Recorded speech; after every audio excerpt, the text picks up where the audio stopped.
I'm Dr. Lawrence Leiter, University of Toronto, and it's my pleasure to present this poster, Liraglutide and Semaglutide Improve Cardiovascular and Renal Outcomes Across Baseline Blood Pressure Categories, Analysis of Leiter and SUSTAIN-6.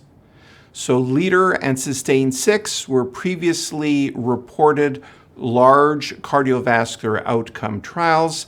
Leiter, of course, being done with liraglutide, SUSTAIN-6 done with subcutaneous semaglutide.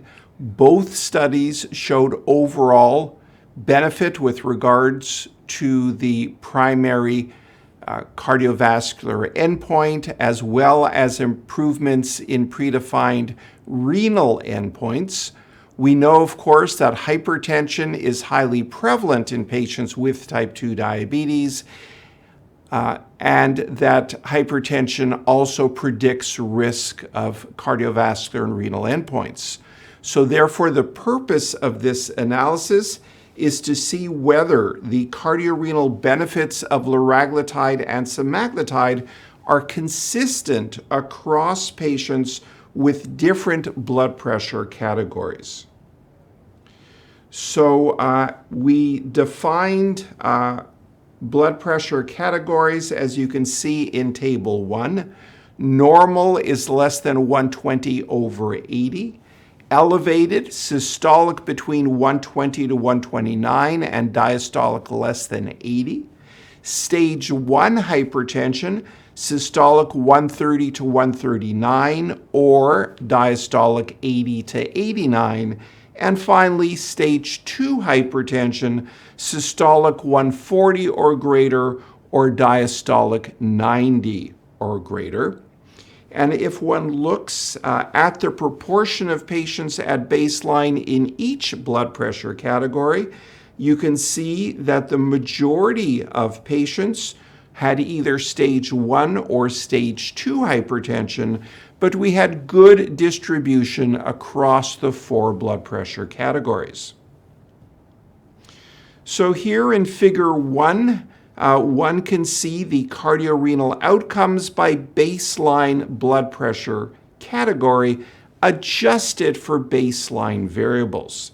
And first, if we look at the results in Leiter, for primary MACE, overall there is a significant 13% relative risk reduction, and one sees fairly similar risk reduction across blood pressure categories with an almost significant but not significant interaction.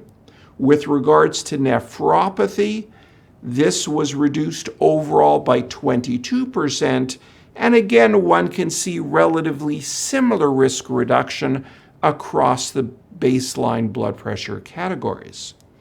If we now move down to the SUSTAIN-6 analysis, one can see that overall there was a significant 26% risk reduction associated with the use of subcutaneous semaglutide, with relatively similar risk reductions across the different blood pressure categories.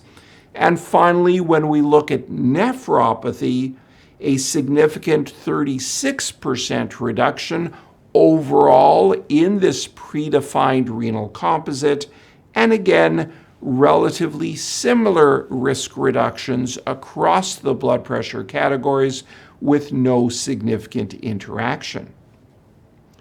Now, another way of looking at this is whether, rather than looking at categorical definition of blood pressure, if we look at blood pressure as a continuous variable.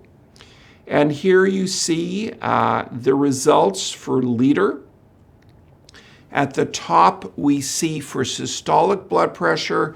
At the bottom, we see for diastolic blood pressure. And in the dashed vertical lines, you see the quartiles. So the majority of the patients, of course, were in the central part of this figure. The blue line representing the hazard ratio, the grayish lines, the 95% confidence interval.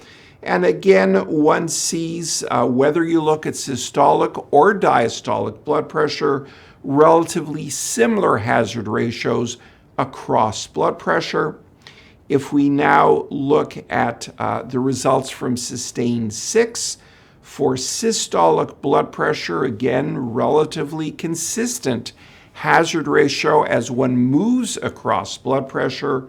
For diastolic blood pressure, you see somewhat more variability, but remember that SUSTAIN-6 was a much smaller, I should say, study, and therefore we have far fewer data points across the different blood pressure levels. So our overall conclusion was that in both Leiter and SUSTAIN-6, liraglutide and subcutaneous semaglutide demonstrated improvements in cardiovascular and renal outcomes irrespective of baseline blood pressure categories. Thank you for joining us.